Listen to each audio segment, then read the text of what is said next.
Leo tutazungumzia tukio ambalo lililotokea ndani ya mwezi wa Rajab. Kuna riwaya nyingi ambazo wanachuoni wamezieleza, na tueleza kwamba hii imetoka katika maelezo ya wanachuoni vitabu gani. Leo tutazungumzia al-Isra'u wal-Mi'raj, safari ya Isra ya Mtume sallallahu alayhi wasallam. Al-Isra'u lughatan min as-sara wa huwa as-sayru laylan. Neno Isra katika lugha ya Kiarabu linakuja kwa maana ya sara, ni mtu ambaye anayetembea, anayesafiri usiku. Sasa katika istilahi rihlatu nabii au wa huwa sayru nabii sallallahu alayhi wasallam bi jasadihi wa ruhihi, ni mtume kuondoka kwake Maka kwenda Baitul Maqdis akiwa hai na akili yake timamu. Ni tukio ambalo limetokea katika mwezi huu wa Rajab. Tutamwangalia bwana mkubwa huyu. Kitabu nilicho nacho hapa, tutaangalia katika kitabu cha Ar-Rahiqul Maktum, bahthun fi sirati nabawiyya ala sahibiha afdalus salati wassalam. Mwandishi ni fadilatu Sheikh Safiyur Rahman Al-Mubarak Furi hafidhahullah. Katika hichi kitabu ambayo tabaa mimi ndio nayo ni tabaa ya Daru Ibn Hazmi, ni tabaa ya Daru Ibn Hazmi ambayo imechapishwa, ni tabaa au ni chapa ya 24, imechapishwa mwaka 1435 Hijiria, sawa na mwaka 2014. Hii ndio ninayoitumia mimi nikiwa katika ukurasa wa 127. Sheikh Mubarak Furi anasema al-Isra'u wal-Mi'raj. Wal-Mi'raj uruju nabii sallallahu alayhi wasallam au suudu nabii au uruju nabii min Bait al-Maqdis ila as-sama'i ad-dunya thumma ila as-sama'i as-sabi'a wa ila sidratil muntaha. Mi'raj ni safari ambayo mtume alianza. Sasa ameanzia pale Baitul Maqdis ambayo hivi sasa iko ndani ya Palestine katika mji wa Jerusalem, ndipo alipoanzia pale. Amesafiri mtume usiku huo, na usiku huo akafika mbinguni, na usiku huo akakabidhiwa majukumu, na usiku huo akawa amerudi Makka. Sasa Sheikh hapa katika kitabu cha Ar-Rahiqul Maktum anasema wa bainama an-nabiy sallallahu alayhi wasallama yamurru bihadhihi al-marhala, mtume alipokuwa anapita katika kipindi kizito sana. Mtume alikuwa anapita katika kipindi kizito sana cha mitihani. Alikuwa anatukanwa na dhalilishwa, walishafanyiwa mkakati, wakatenzwa na njaa kwa muda wa miaka 3. Wako pale pale Maka. Leo kesho umekwenda Maka, nenda pale nyumbani kwao mtume sallallahu alaihi wasallam, panaitwa Shi'bi Bani Hashim. Ukisimama nyumbani kwao mtume sallallahu alaihi wasallama, kuliani kwako tembea mita 20, kuna bango limeandikwa Shi'bi Bani Hashim, yani ni eneo, ni mtaa wa Bani Hashim, ndipo walipokuwa wanakaa. Limeandikwa kwa Kiarabu na kwa Kiingereza. Sasa pale nyumbani kwao mtume walifanyiwa mkataba kwa muda, waliwekewa vikwazo, wakawa hawapewi chakula, hawanunui na hawauziwi, hawasemeshwi, na watu waliwatenga. Sasa katika kipindi hiki ambacho masahaba wanaishi maisha mabaya sana, mazito ya udhalili, hata wale waliokuwa na pesa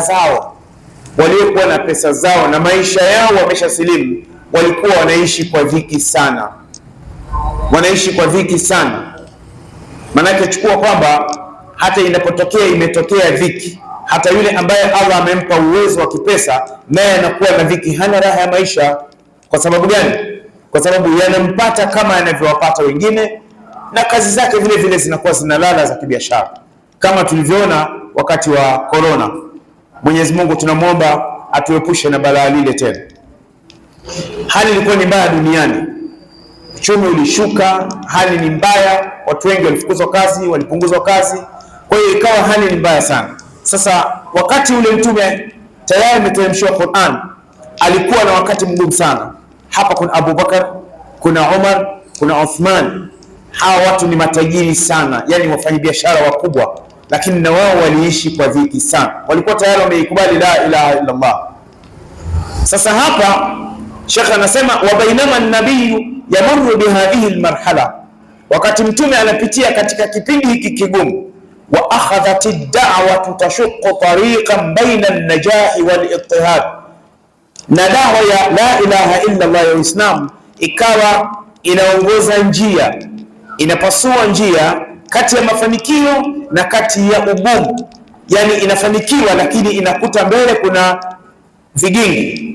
Wa badaat nujumul amali, na zikaanza nyota za matarajio, tatalamma fi afaqin baida, zinang'aa katika maeneo mbalimbali, sababu la ilaha illa Allah ilikuwa inazidi kuenea, watu wanasilimu. Waqa hadithul Isra wal Mi'raj, likawa limetokea tukio la Isra wal Mi'raj ambalo nadhani itakuwa ni wiki ijayo, leo tarehe 17. Kwa hiyo tunakwenda ni 26 kuamkia 27, lakini tutaangalia wanachuoni namna walivyoeleza. Sasa Sheikh huyu Mubarak Furi, ndugu zangu Waislamu, katika msikiti wa Mwenye Mkuu na mtakaofuatilia kupitia Masjid Mtoro TV, anasema wakhtalafa al-ulamau fi ta'yin zamanihi ala aqwalin shatta, au waqtulifa fi ta'yin zamanihi ala aqwalin shatta. Wanachuoni wametoa rai zao mbalimbali, kila mmoja alivyosoma na alivyokinai kwa dalili sawa, kwamba Isra wal Mi'raj ilitokea lini. Akasema faqila, kauli ya kwanza, kana al-Isra'u fi sanati allati akramahu Allah fiha bin nubuwa. Kauli ya kwanza, na ni nani aliyesema haya, kwamba Isra ilitokea katika mwaka ambao Mtume sallallahu alaihi wasallam ndiyo aliyoteremshiwa Qur'an, katika mwezi wa Rajab. Kauli hii ni ya nani? Wakhtarahu at-Tabari, Imam at-Tabari katika kitabu chake kinachoitwa Tarikhul Umam wal Muluk au Tarikh at-Tabari. Ye rai hii anasema kwamba Mtume sallallahu alaihi wasallam tukio lile limetokea ndani ya mwezi ambao, ndani ya mwaka ambao ndiyo Mtume aliteremshiwa Qur'an. Hiyo ni kauli ya kwanza ya Ibn Jarir Abu Ja'far at-Tabari rahimahullah. Kauli ya pili, waqila kana ba'da al-mab'ath bi 5 sinin, kwamba Isra wal Mi'raj ilitokea kwamba Mtume alipelekwa Baitul Maqdis kisha akapelekwa mbinguni baada ya Mtume kupewa miaka 5. Ilikuwa tayari Qur'ani imeshuka miaka 5, ndiyo Mtume akapelekwa Mi'raj. Akasema rajjaha dhalika, amerajihisha kauli hii al-Imam an-Nawawi rahimahullah wal Imam al-Qurtubi rahimahumullah. Hawa wanachuoni wawili wanasema Isra wal Mi'raj imetokea baada ya Mtume kupewa utume kwa miaka 5. Tayari Qur'an ilishashuka duniani, tayari imeanza kuenea nuru yake, mwongozo wake, ndipo Mtume akapewa safari ya kwenda Mi'raj. Hiyo ni kauli ya pili. Alqaulu athalith, kauli ya tatu, akasema Mubarak Furi hafidhahullah, akasema waqila kana lailatu sabi' wal 20 min shahri Rajab sanatu al-ashira min an-nubuwa, kwamba tukio hili la Isra wal Mi'raji lilitokea tarehe 27 mwezi wa Rajab mwaka wa 10 tangu Mtume alipokuwa amepewa utume. Kauli ya tatu, hapa akawa hakueleza nani aliyostadili na kauli hii. Kauli ya 4 akasema waqila qabla alhijra bi 16 shahran, kwamba mtume alikwenda Mi'raj kabla ya kuhama kwenda Madina kwa miezi 16, ai fi Ramadhan. Akasema yani ilikuwa katika mwezi wa Ramadhan mwaka wa 12 wa kupewa utume. Hiyo ni kauli ya 4. Kauli ya 5 akasema waqila qabla alhijrati bi sanatin wa shahrayn, mtume sallallahu alaihi wasallam alikwenda Mi'raj kabla ya kuhamia Madina kwa mwaka 1 na miezi 2, akawa amekwenda Mi'raj. Ai fil Muharrami, kwamba alikwenda Mi'raj ilikuwa katika mwezi wa mfungo 4 mwaka wa 13 wa kupewa utume. Hiyo ni kauli ya 5. Waqila, kauli nyingine, qabla alhijrati bi sanatin, kwamba mtume alikwenda Isra wal Mi'raj, au tukio la Isra wal Mi'raj lilitukia kabla mtume hajahama kwa mwaka 1. Akasema ai, maana yake lilitokea wakati gani? Fi Rabiul Awwal, katika mwezi wa mfungo 6 mwaka wa 13 min an-nubuwa, wa kupewa utume sallallahu alaihi wasallam mtume. Hizi ni kauli 6 ambazo wanachuoni wametaja. Kauli ya kwanza na ya pili, Sheikh Mubarak Furi ametaja kauli ya kwanza ni ya Imam At-Tabari, kwamba Isra ilitokea katika mwaka ambao mtume alipewa Qur'an, alipoteremshiwa Qur'an na alipopewa utume.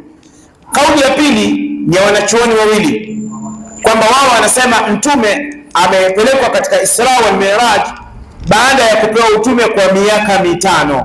Hii ni kauli ambayo waliorajihisha ni wanachuoni wawili, al-Imam an-Nawawi, Abu Zakaria Yahya ibn Sharaf an-Nawawi rahimahullah, na mwanachuoni wa pili ni Imam al-Qurtubi rahimahullah. Wao wakasema ilikuwa ni hivyo. Sasa kauli ya 3, ya 4, ya 5, ya 6, shekhe hakutoa maelekezo kwamba ni nani ambaye aliyotoa rai hii. Mwishoni shekhe akasema waruddatil aqwalu thalathatul awwal, zikawa zimejibiwa kauli za 3 za mwanzo bi anna Khadijata radhiyallahu anha, kwamba mama Khadija mkewe mtume tuwafiyat fi Ramadhan, alifariki katika mwezi wa Ramadhan, sanata 10 min an-nubuwa, mwaka wa 10 wa utume. Mama Khadija alikufa mwezi wa Ramadhan ambayo ilikuwa ni mwaka wa 10 tangu alipokuwa mtume amepewa utume. Wa kanat wafatuha, na ilikuwa kufa kwake mama Khadija radhiyallahu anha qabla an tufrada as-salawatul 5, kabla hazijafaradhishwa hizi sala 5. Akasema wala khilafa, hakuna tofauti, anna faradha as-salawatul 5, kwamba kufaradhishwa kwa sala 5 hakuna khilafu. Wanachuoni wote wamekubaliana kwamba hizi sala 5 tunazozisali, alfajiri, adhuhuri, alasiri, maghrib na isha, hizi sala 5 kana lailatul Isra, zimefaradhishwa katika usiku wa Miraj. Wanachuoni wote wanaeleza hivi. Akasema amma al-aqwalu thalatha al-baqiya, ama hizi kauli 3 za mwisho zilizobaki, akasema falam ajid, sikupata katika uchunguzi wangu na kupitia vitabu, ma urajjihu bihi au ma rajjaha bihi wahidan minha au ma urajjihu bihi wahidan minha, sikuona katika hizi kauli 3 kwamba nifanye kwamba ni ipi iliyokuwa rajih. Akasema ghaira anna siyaqa suratul Isra, isipokuwa mtiririko na aya za suratul Isra za mwanzo ambazo tutazipitia kesho inshallah, yadullu ala anna al-Israa, inaonyesha kwamba tukio la Isra mutaakhirun jidda, lilikuja mwishoni hapo baadaye. Haya ni maelezo ya kwanza.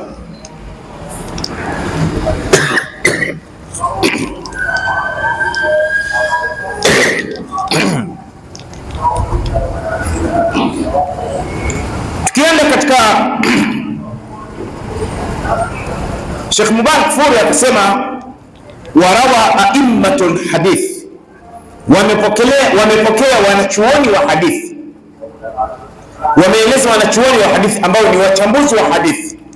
Akasema tafasila hadhihi alwaqa, ufafanuzi wa tukio hili, wa fi ma yali, na katika haya yanayofuatia, nusarriduha biijazi, tunaelezea kwa muhtasari matukio yaliyotokea katika usiku wa Lailatu Miraj.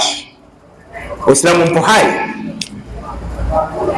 Qala Ibn al-Qayyim rahimahullah, Ibn al-Qayyim anasema hivi, usriya bi Rasulillah sallallahu alayhi wasallam, alipelekwa mtume usiku na Jibril, bijasadihi, kwa mwili wake, yani alikwenda yeye mwenyewe kutoka Maka mpaka Baitul Maqdis ambayo ni Palestina sasa hivi, ndani ya Jerusalem au Yerusalem, sehemu ambayo mimi nimefika mara mbili alhamdulillah.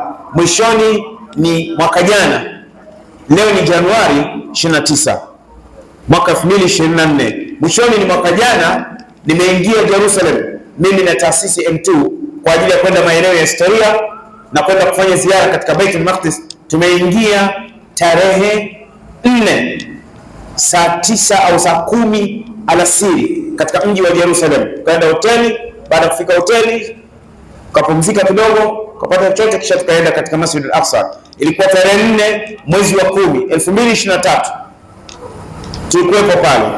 Tarehe 5 tulikuwepo pale mwezi wa 10 2023. Tarehe 6 siku ya Ijumaa saa 3 asubuhi tukaondoka pale 2023, hiyo tarehe 6 Oktoba 2023 tukaondoka pale, tukaja Jordan. Tupofika Jordan tukaenda kusali salatu al-Jumaa katika maeneo ya Mu'ta, pahala ilipotokea vita ya Mu'ta na jirani walipozikwa masahaba watatu, Jaafar ibn Abi Talib ibn Abdul Muttalib ibn Hashim radiyallahu anhu na Abdullah ibn Rawaha radiyallahu anhu na Zaid ibn Haritha radiyallahu. Tukaenda pale tukapata msikiti wa Ijumaa, tukasali. Baada ya kusali tukawa tumetembea ile maeneo, tukarudi Jordan mjini ambapo ni mji mkuu unaitwa Amman.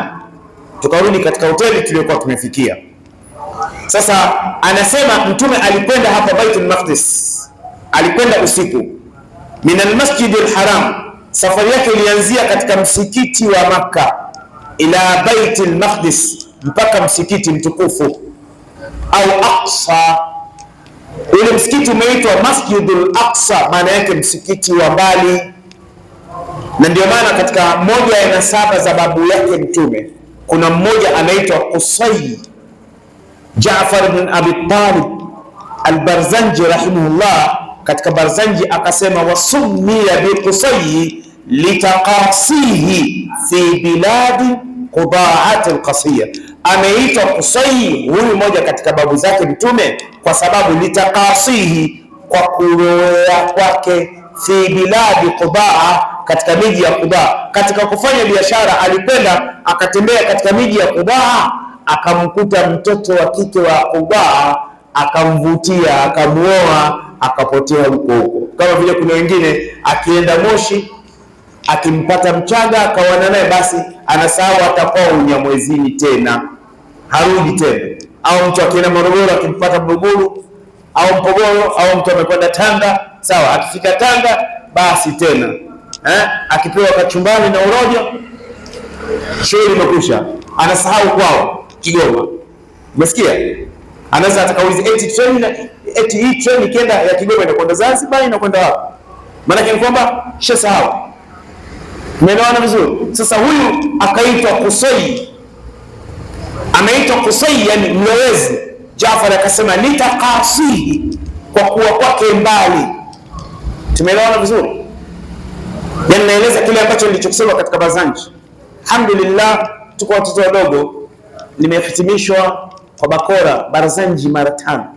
Abtadiul imla bismi dhatil aliyya mustadirran faidal barakati ala ma ana lahu wa aula, mpaka kule Allahumma ya basital yadaini bil atiya ya man, mpaka Sayyiduna Jafar man ila al-Barzanji mara tano.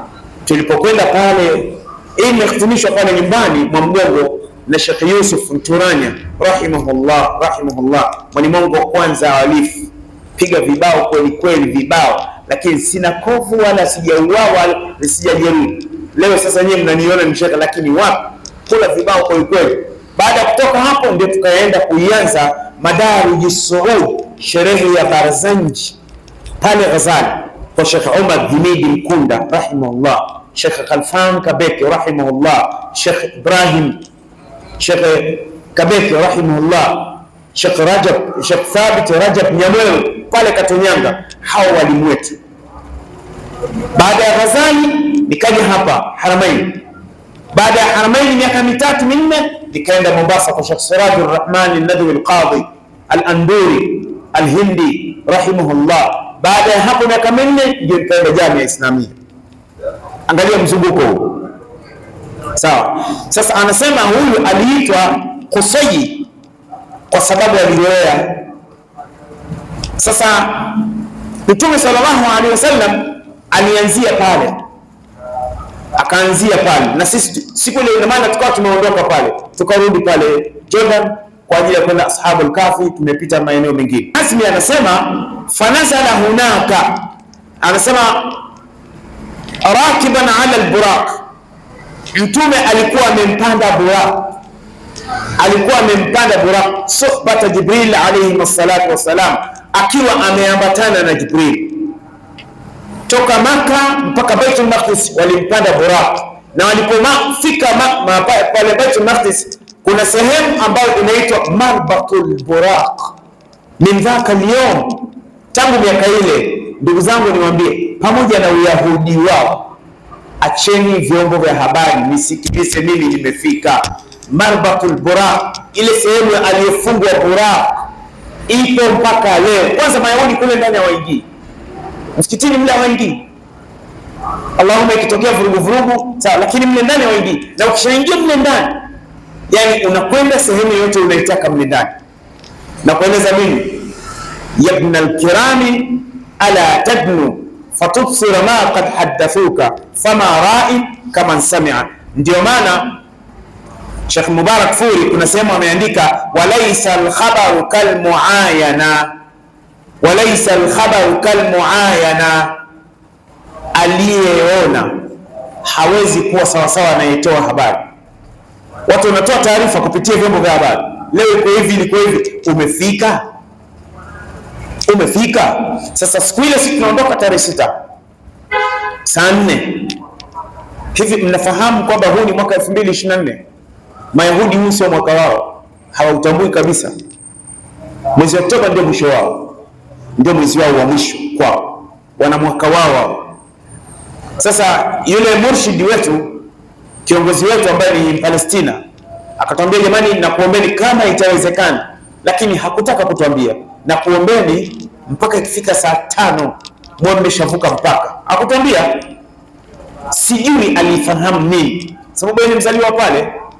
Basi tumemaliza breakfast, tukaenda Baitul Maqdis, tukasali tahiyatul masjid. Tulipomaliza na alfajiri tulikuwa tumeshaswali, tukarudi, baada ya alfajiri tukarudi tena, tukaondoka, tukapanda basi kuja mpakani. Tunafika Jordan time kama hii, tupo hotel, ndio mwenzangu ananiambia bana, unaona kilichotokea tulikotoka? Nikamwambia mimi sijui, nikamwambia mimi kwa sababu bado sijaingia kwenye wifi, ipo mbali. Sawa. Baadaye kuna tukio lilitokea, lilionyeshwa na chombo cha habari kimoja, sitaki kukieleza, alafu wakafuta lile tukio. Kuna tukio lilitokea pale Aqsa penyewe Jerusalem. Sasa ile sehemu, fanazala hunaka, Mtume akafika kule, wasalla bil anbiya'i imaman, na akawasalisha mitume hali ya kuwa ni imam. Ndugu zangu, na ile sehemu Mtume alipowasalisha mitume ipo na watu wanasimama kwa foleni. Ukiingia na kijimswala chako sawa, siku nyingine utakuta kuna mswala mtu kamsahau hapo au kauacha kwa makusudi, siku nyingine hakuna mswala. Kuna mtu anakuja anaswali na mswala wake, akimaliza anaondoka nao. Ni pahala ambapo Rasulullah aliwaswalisha mitume. Mitume walikuwa pembeni pale, sawa. Sasa ile sehemu mtume aliwaswalisha mitume hapa, kutoka hapa kama kwenda pale kwenye kochi ni mbali, kama kwenda pale kwenye kile kiti hiki hapa, ndipo kuna sahra, kuna jiwe, ndipo kuna jiwe. Mtume alisimama pale na Jibril ili waanze safari ya kwenda mbinguni. Swali linakuja, kwa nini hawakurukia kule Maka kwenda mbinguni? Na kwa nini pale Palestine hakwenda kusimama katika Masjid al-Aqsa yenyewe, au pale alipomfunga Buraq, ama pale alipowasalisha mitume? Kwa nini alisogea Jibril ndipo pale wakaanza safari ya kwenda juu? Wallahu aalam.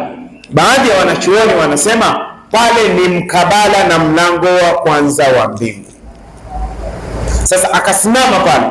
Nyinyi wengi sana ambao hamjafika Palestina, Masjid al-Aqsa, sawa, pamoja na vyombo vyenu vya habari vya dunia, vya kitaifa na kimataifa, wengi wanajua lile kubwa ndio Masjid al-Aqsa. Hapana.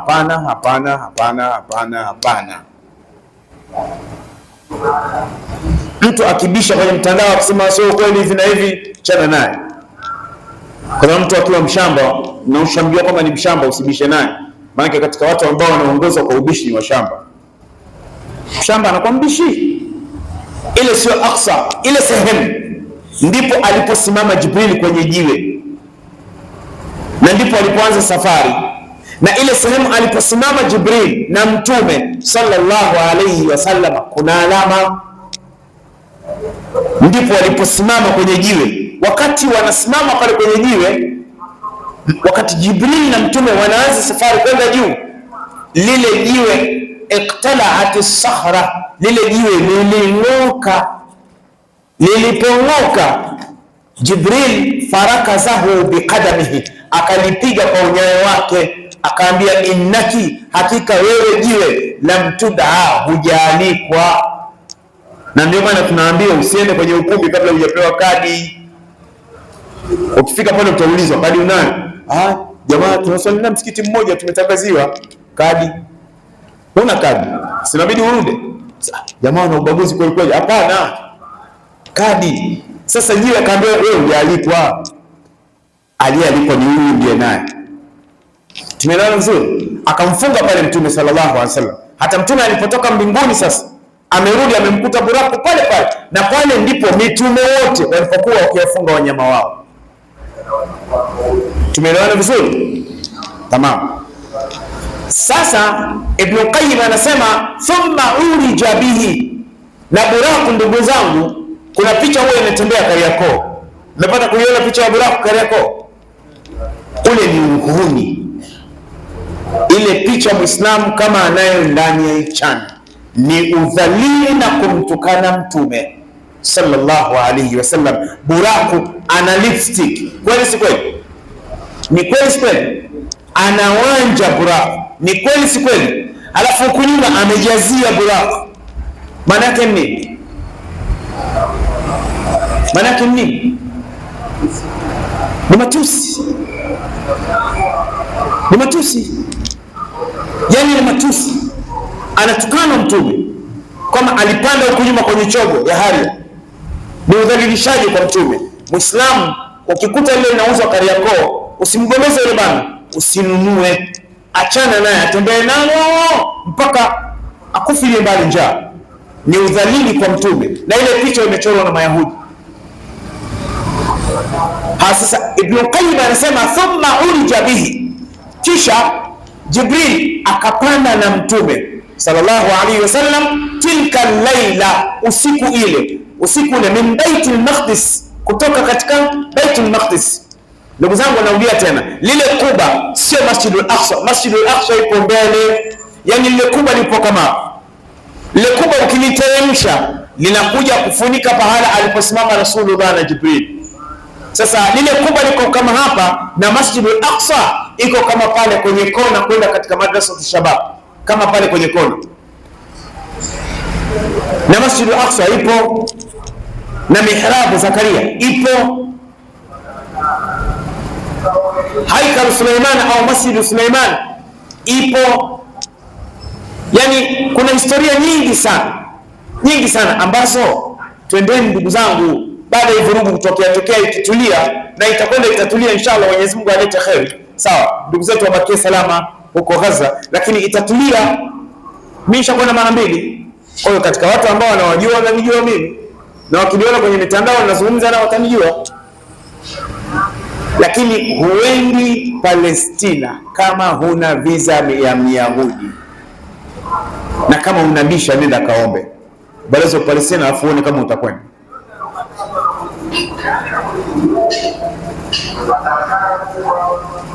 Tumeelewana vizuri? Haya, sasa anasema alipofika katika Baitul Maqdis, thumma urja bihi tilka al-layla min Baitul Maqdis, kisha akawa amepanda naye katika ule usiku kutoka Baitul Maqdis ila samai dunya, mpaka katika mbingu ya kwanza siku mmoja. Fastaftaha lahu Jibril akambishia hodi. Angalia, pamoja na kuwa ni mtu mwenye cheo, lakini bado ana adabu ya kiutawala. Hodi. Fafutiha lahu, akafunguliwa. Wa fi riwaya nyingine, Jibril aliulizwa man anta, akaambia Jibril, ni mimi Jibril. Man ma'aka, uko na nani? Akaambia Muhammad, nipo na Muhammad sallallahu alaihi wasallam. Akaulizwa awaqad ursilta bi, umetumwa umleta? Akaambia ndio. Fafutiha lahu, akafunguliwa. Mtume akafunguliwa mlango wa mbingu ya kwanza ya dunia tangu alipopewa utume, akafunguliwa mlango wa kwanza wa dunia. Faraa hunaka Adam abal bashar, kwa mara ya kwanza ndiye akaenda kumuona Mtume Adam, baba wa walimwengu. Abal bashar, baba wa viumbe. Abal bashar, baba wa binadamu. Faraa Adam, na ndio maana sisi tunaitwa wana Adam, yani wana wa Adam, sio nyani. Wewe ni uhuni tu. Eti asili mwanadamu ni nyani. Nani anyosha mkono hapo babu yake nyani? Yani wazungu ni wahuni, ni washenzi. Wazungu ni mashenzi, na ndio maana wanafanya kampeni sasa hivi kuvuruga dunia. Kila mtu anataka awe nani? Awe shoga. Wanavuruga dunia, na sisi wa Afrika hatuna habari. Kila wanachofanya wazungu tunafanya. Mnaona hivi sasa kuna fashion imeingia mjini, wanaume wengi wanavaa kaptula. Kweli si kweli? Imetoka wapi? Nakuulizeni swali. Kwa nini kuvaa kaptula? Unaikuta baba zima liko mjini linafanya shopping, limevaa kaptula mpaka hapa kwenye mapaja. Sawa. Because amemwona mzungu. Alafu wazazi wa Kiislamu waneno wanaingia na vibukta ndani ya majumba, na nyinyi mpo ama mpo makaburini. Inakuwaje? Eti inakuwaje? Hapana. Mtoto anaingia na bukta nyumbani, baba upo, mama upo, na sio kama upo katika sakaratul maut, anaingia na hereni mtoto wa kiume, anaingia na kipili. Hanifi mkubwa the youth. Na wallahi ukitoga pua wewe nyonyo tu unaliwa. Hata ukiwa star unaliwa. Unatoka pua wewe nyonyo tu unanyonywa. Waislamu tubadilike. Anayehisi haya maneno ni mabaya, ni makali, anifuate mimi Masjidi Mtoro mwache. Anifuate mimi mwenyewe msagani. Ewa njoo uone. Asikubali kuleta udhaifu katika nchi. Hapana. Wazungu wakatuambia asili ya mwanadamu ni nani? Nyani. Eti ni kweli si kweli? Na watoto wote si wamefundishwa hivyo? Sawa. Asili ya mwanadamu ni nyani. na mitaala ikaandikwa na vitabu ikaandikwa, asili ya mwanadamu nyani. Sasa ile syllabus yenyewe ya manyani, teacher nyani, scheme of work inayoandaliwa ni ya manyani, na ile kamati yenyewe ya taaluma, kamati ya manyani, manyani wakubwa. Hapana, hatutaki upuuzi wa namna hiyo. Asili ya mwanadamu ni nani? Mwanadamu. Sasa wazungu wanaleta kila kitu. Ndugu zangu, angalieni hivi sasa, kila mwanamume anavaa bukta, mpaka imefikia hivi sasa, yani ni kitu cha kawaida sana. Tunakwenda taratibu, na wanawake. Leo amepita binti mmoja, nilikuwa nimebana pahala saa 4 nimekaa na kikombe cha chai na kunywa, saa 4 asubuhi, ana kipochi chake, alafu ipo na jamaa. Mwanaume kavaa bukta, mwanamke kavaa bukta. Nani demu pale? Utuma demu. Ule ni demu. Na mtakunywa Alkasusi mpaka Masihi Dajjali arudi, bendera haichezi. Kunyweni Alkasusi, piga Alkasusi mpaka vikombe 20. Tunakwenda kwenye udayuth. Hapana, mashaka lazima tuyakemee, na miongoni mwao ni mimi. Lazima niseme sawa. Utasema, utakomenti, utatukana huko, usipate tabu. Mimi naangalia tu hivi, sawa. Sasa alipofika pale akamwona Adam, farahaba bihi, akamwambia karibu. Farahaba bihi, akamwambia karibu. Waradda alayhi salam, kwanza Adam alimwambia assalamu alaykum, fasallama alayhi, akamsalimia. Waradda alayhi salam, mtume akamwambia wa alaykum salam. Adam akamwambia wa alaykum salam. Warahaba bihi, akamkaribisha. Wa aqarra bi nubuwwatihi, mtume Adam akamwambia, mimi kama baba wa viumbe ninakuwathibitishia utume wako, ninaukubali. Fanazala hunaka, alipomwambia wa arahu Allahu arwah as-suada, pale katika mbingu ya kwanza Mwenyezi Mungu akamwonyesha roho za watu wema. An yamini, akaona kuliani kuna watu wema masalihin. Wa arwah al-ashqiya, akaona upande wa kushoto, akaona roho za watu waovu, walevi, wavuta oxygen, wanga, waua wenzao.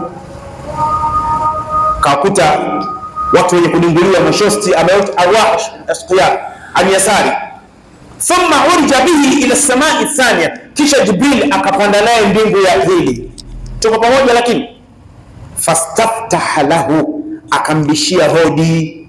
Faraa fiha, Sheikh katika Rahiq Maktum anasema faraa fiha, mtume akamwona katika mbingu ya pili Yahya ibn Zakaria, mtoto wa Zakaria, wa Isa ibn Maryam, na Isa ibn Maryam. Falaqiyahuma, akakutana nao katika ile mbingu ya pili. Wasallama alayhima, akawaambia assalamu alaykum. Faradda alayhi, wakamjibu wa alaykum assalam. Warahaba bihi, wakamwambia karibu kijana, karibu. Wa aqarra bi nubuwwati, wakaambia mimi Isa mtoto wa Maryam na mimi Yahya mtoto wa Zakaria tunakuthibitishia, tunakiri, Allah ni shahidi, wewe ni mtume wa Mungu. Kullama dakhala alayha Zakaria al-mihrab wajada indaha rizqa. Mihrab ya Zakaria utaipata pale Falastini. Alhamdulillah, shakwenda mara mbili na tushapiga rakaa pale. Jamaa yangu ananiambia bwana, tupige hapa rakaa kwa mtume Zakaria hapa, tulegeze vyuma. Nikamwambia tulegeze. Haya, thumma urja bihi ila samai thalitha, Jibril akapanda naye mpaka mbingu ya tatu. Waislamu mpo? Akapanda naye mpaka mbingu ya tatu. Faraa fiha, alipofika katika mbingu ya tatu akamkuta Yusuf alayhi salam. Fasallama alayhi, mtume akamtolea salamu alaykum. Faradda alayhi, akaambia wa alaykum assalam. Warahaba bihi, Yusuf akaambia karibu. Wa aqarra bi nubuwwatihi, akakiri mtume wake, wewe ni mtume wa Mungu. Thumma urja bihi ila samai rabi'a, kisha akapanda naye tena mpaka mbingu ya 4. Faraa fiha Idrisa, akamuona katika mbingu ya 4 yupo mtume Idris. Fasallama alayhi, mtume akamtolea salamu. Faradda alayhi, akamjibu. Warahaba bihi, akamkaribisha. Wa aqarra binubuwati, akaambia karibu karibu karibu, wewe ni mtume wa Mungu. Thumma urija bihi ila samai al-khamisa, kisha akapanda naye mpaka mbingu ya 5. Mbingu ya 5 usiku mmoja huo. Faraa fiha, mtume akamuona katika hiyo mbingu ya 5 Harun ibn Imran, akamkuta Harun mtoto wa Imran. Harun mtoto wa Imran. Fasallama alayhi, akamtolea salamu. Faradda alayhi, akamjibu. Warahaba bihi, akamkaribisha karibu. Aqarra binubuwati, akaambia nakiri utume wako. Thumma urija bihi ila samai sadisa, kisha Jibril akapanda na mtume mpaka mbingu ya 6. Jibril ndio mwenyeji hapo, malaika wanaona. Falaqiya fiha Musa, akakutana katika mbingu ya 6 na mtume Musa alayhi salam ibn Imran. Fasallama alayhi, akamtolea salamu. Faradda alayhi, akamjibu. Warahaba bihi, naye akamwambia karibu. Falamma jawazahu, mtume alipokuwa anaondoka sasa mbingu ya 6, anamwacha Musa. Mitume wote hawajamuuliza mtume chochote, walimwambia karibu, tunakiri mtume wako. Falamma jawazahu, mtume alipokuwa anaondoka na Jibril kumpita Musa. Faqila lahu, baka Musa, alilia. Musa alayhi salamu alilia, ndugu zangu, akatoa machozi. Faqila lahu, Musa akaulizwa kule kule mbinguni, ma yubkika ya Musa, sababu gani nakuuliza ewe mtume Musa? Faqala, akasema abki, mimi Musa ninalia. Lianna ghulaman, huyu kijana bu'itha min ba'di, amepewa utume baada yangu. Yadkhulu ljannata min ummati, wataingia peponi katika umati wake. Akthar mimma yadkhuluha ummati, zaidi ya umati wangu. Namwonea wivu, alilia Musa. Musa anasikitika, umati wangu mimi ndio nimeanza, na kutangulia sio nini, sio kufika.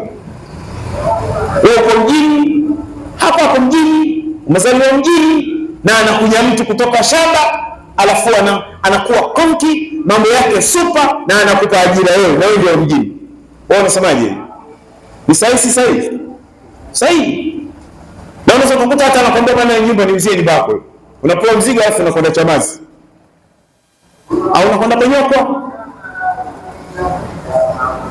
Haya, thumma urja ila samai sabia, kisha akawa amepelekwa mbingu ya 7 ya mwisho. Hiyo nini kilichotokea? Falaqiya fiha Ibrahima alayhi salam, akakumkuta huko Ibrahim. Fasallama alayhi, Ibrahim akamwambia salamu alaykum. Waradda alayhi, na akamwambia wa alaykum salam. Warahaba bihi, akamkaribisha. Wa aqarra binubuwati. Thumma rufi'a ila sidratil muntaha, kisha mtume akapelekwa mpaka katika sidratil muntaha, katika mti wa mkunazi, ambapo ndio kuna mwisho wa kila jambo. Faidha, alipofika katika ule mti wa sidratul muntaha, nabaquha, akakuta majani yake, majani ya ule mti, mithlu qilal hajar, ni kama majani ya eneo la Hajar. Wa idha waraquha, akakuta majani yake mithlu adhani, yani majani yake aliyakuta ni makubwa kama masikio ya tembo. Sasa thumma ghashiyaha firashu min dhahab, mtume akafunikwa na dhahabu, na yani vipepeo wale wadogo wadogo wa rangi ya dhahabu. Mtume akafunikwa na vipepeo wa dhahabu. La ilaha illa Allah. Wa nuru wa alwan. Chukua mfano, kiongozi baada ya kuwa ameshapewa madaraka makubwa, anatembezwa katika vitengo. Angalia anavyopokelewa. Sikuna vijitangwa vinawakawaka vile, vinakuwa vinawashawashwa tu, yani mnaona kama rangi inabadilika. Ile haikuanza leo na wazungu, imeanzia wapi? Imeanzia huko. Sasa Fataghayarat, mazingira ya pale yakabadilika. Mtume anaangalia tu, fama ahadu min khalqi llahi, hakuna yeyote katika viumbe wa Allah, yastatiu an yasifaha min husniha, anaweza akaelezea uzuri wa pale alipokuwa mtume, hakuna. Thumma rufi'a lahu albaytul ma'mur, kisha mtume akaletewa baitul ma'mur. Baitul ma'mur, wa idha, kumbe baitul ma'mur huwa yadkhuluha kulla yawmin 70,000 malak. Baitul ma'mur kila siku anaingia malaika 70,000, anakwenda kuonyeshwa status. Akitoka hapo, hata kama vile mheshimiwa rais shaapishwa, anatembelea maeneo, anaonyeshwa hivi. Thumma la yaudun, wale malaika 70,000 wakiingia mle ndani hawarudi. Thumma udkhila aljanna, kisha mtume akaingizwa peponi. La ilaha illa Allah, pepo. Fa idha fiha, akakuta mle mtume habailul lu'lu, akakuta kuna kamba za lu'lu. Mnaziona taa kama hizi? Mnaziona hizi taa? Sina mnyororo wake ule, basi alikuta kamba za lulu. Wa idha turabuha almisk, ardhi ya peponi ni miski, inatoa harufu ya miski. Sisi wengine hapa duniani leo mtu akirumsa harufu ya miski ishapandisha jina nini. Na mitume wote walikuwa wakipenda harufu nzuri. Mitume wote walikuwa wakipakaa mafuta mazuri, miski. Kupakaa mafuta mazuri, kutembea unanukia, sio uganga. Sio kama unatembea na shetani, unatembea na jini. Sheikh, mbona unanukia sana bana? Yaani mtu anakuwa na Sheikh, mbona unanukia sana? Mwambie natembea na jini. Basi asikuulize, tembea na nani? Jini. Sasa kuna wao wengine hayauliziki. Wa urija bihi, mtume akapandishwa katika hiyo Baitul Ma'mur, hatta dhahara limustawa yasma'u fihi sarif al-aqlam. Mtume amepelekwa mpaka akafika pahala akawa anasikia sauti za kalamu. Kwa mfano, kama mpo ofisini, kama si sehemu ya kelele sana, imetulia, kama mtu anaandika, utasikia kalamu inatoa sauti ile, kwa Kiarabu inaitwa sarif al-aqlam. Mtume akawa anasikia kalamu zinaandika. Thumma urija bihi ila al-jabbar, kisha akawa amepandishwa kwa Mwenyezi Mungu mwenyewe Jabbar, akapandishwa akafikishwa kule. Kwa leo tuishie hapo.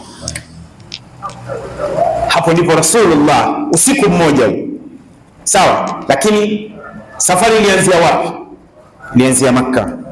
Na baadhi ya wanachuoni, kuna riwaya mbili, Sheikh Juma atanisaidia baadaye.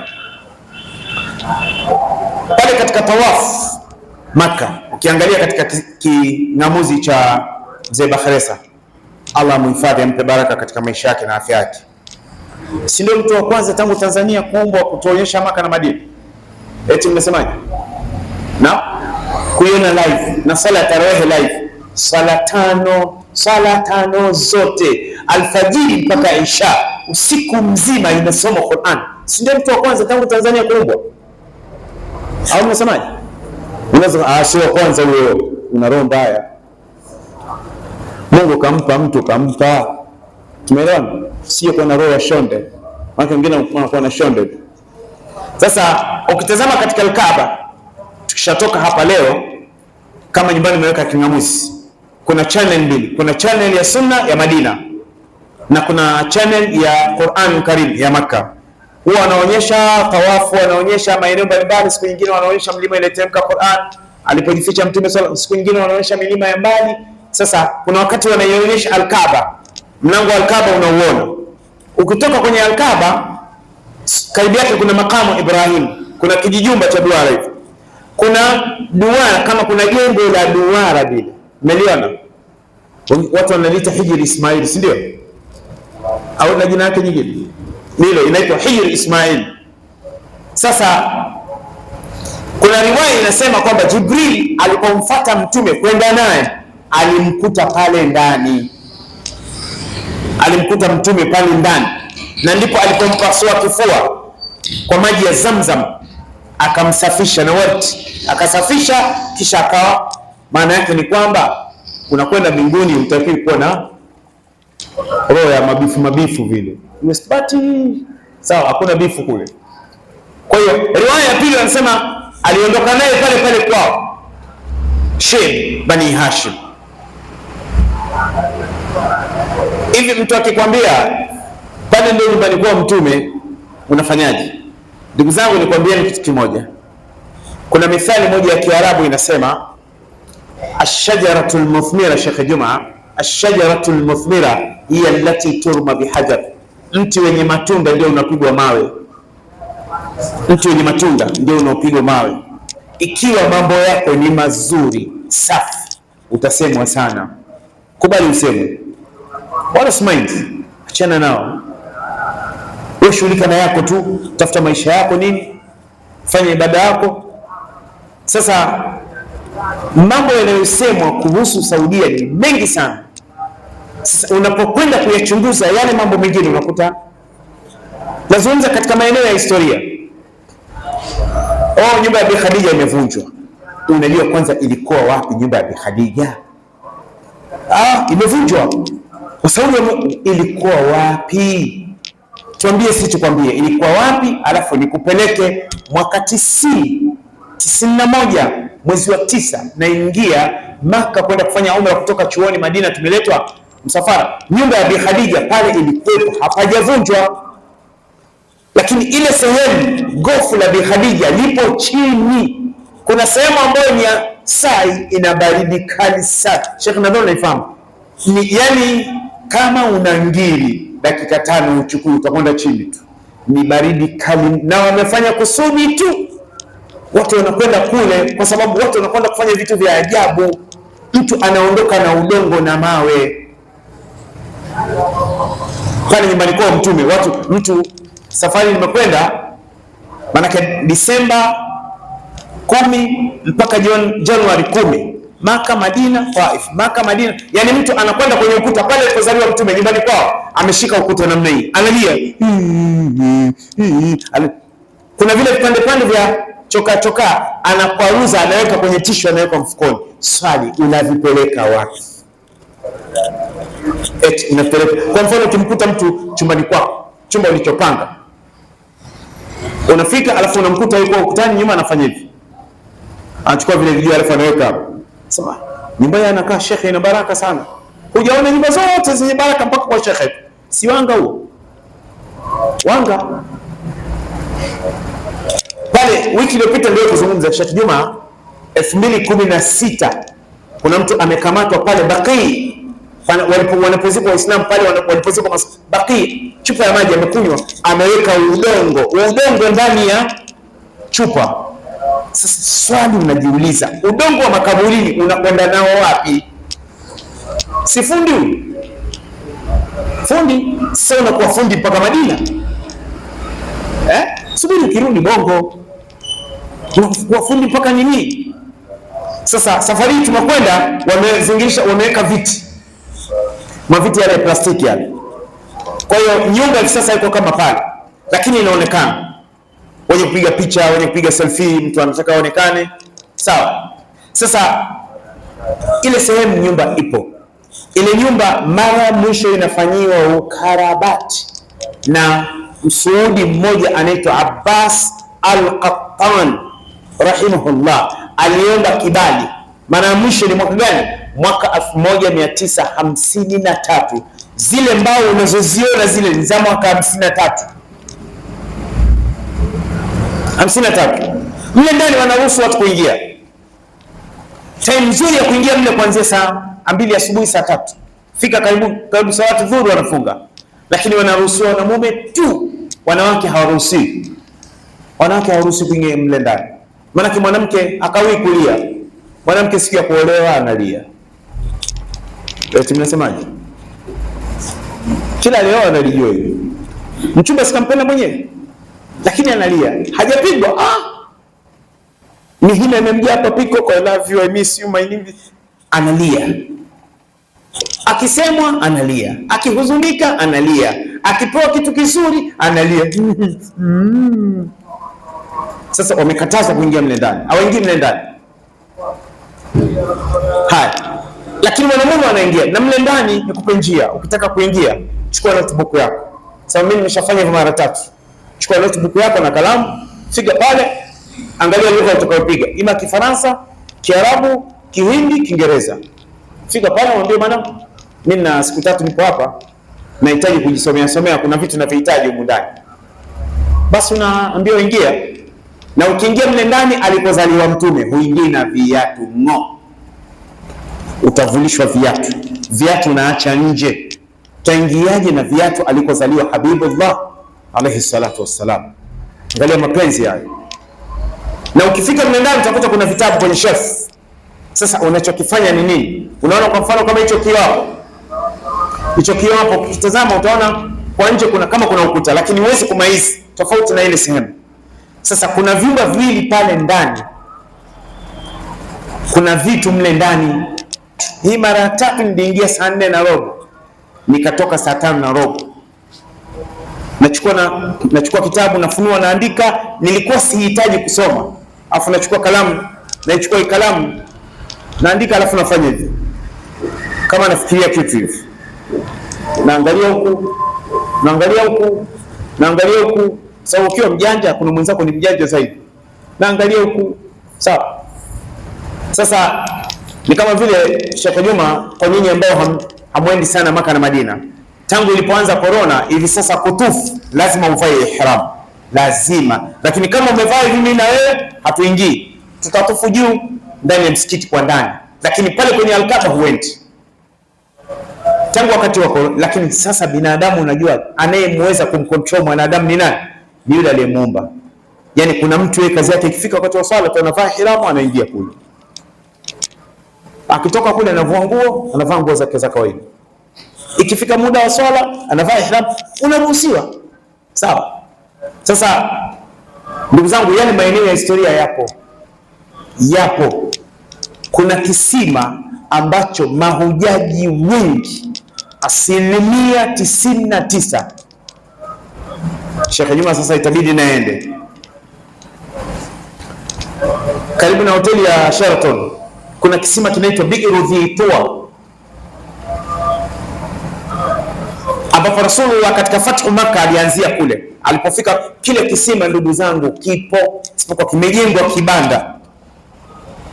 kibanda kama vile ni store, ni maji, sehemu kama vile ya kuashia maji, lakini kile kisima kipo. Yale maeneo ndugu zangu ya historia yote yapo. Tatizo ni mwingine hawayajui. Pahala ambapo mzee Ibrahim alayhi salam alipotaka kumchinja mwanae, ile sehemu ipo. Alipotaka kumchinja Ismail, pahala ambapo iliposhuka suratul Mursalat pale katika Masjidul Khaif au Masjidul Khaif, ipo ile sehemu. Pahala ambapo Mtume alikutana na watu wa Madina kabla ya hijra, sehemu moja inaitwa baada ya kumaliza Jamarat Sheikh, baada ya kumaliza, kama unakwenda kuliani kwa kuna msikiti umejengwa, alijenga Abu Jaafar al-Mansur rahimahullah wakati wa Dawla Abbasiya. Abu Daniq, sawa, Abu Daniq aliitwa Abu Daniq baba senti, sababu yule kiongozi yule, wafanyakazi wote wa juu na wa chini wanapokusanya pesa, hata senti alikuwa anamuuliza, lete na senti iliyobakia, wakamwita Abu Daniq. Sawa. Sasa ile sehemu ipo, sawa, ile sehemu ipo, inaitwa Aqaba, ule msikiti upo. Sasa haya maeneo yote ndugu zangu, sema upelekwe, usije ukaanza kueneza uongo, unapata dhambi. Sasa narudia kuambia tena, Masjidul Aqsa sio lile, hapana. Aqsa yenyewe iko mbele, ni kama kutoka hapa msikiti wa mwenye mkuu hapa Magomeni Mapipa mpaka pale kwenye kona pale, kama unakwenda Madrasa Shabab. Kwa leo tuishie hapa, inshallah kesho tutaendelea aliyoyaendelea kuyaona Mtume njiani, aliyoyaona na kwa nini Mtume alipelekwa. Tutakwenda tutaona baada ya kuipitia surat al-Isra kesho inshallah. Mwenyezi Mungu atufutie madhambi yetu, atupe afya njema. Wagonjwa waliopo hospitali, Allah awape afya njema. Watoto, watu wazima, wanamume, wanawake, Allah awape afya njema. Tunamwomba Mwenyezi Mungu Subhanahu wa Ta'ala atuondolee maradhi katika nchi yetu. Tunamwomba Mwenyezi Mungu atupe baraka katika nchi yetu. Tunamwomba Mwenyezi Mungu atupe neema ya amani na utulivu katika nchi yetu. Tunamwomba Mwenyezi Mungu atufungulie kazi za riziki zetu. Wa sallallahu wa sallam ala nabiyina Muhammadin wa alihi wa sahbihi wa sallam. Alhamdulillahi rabbil alamin.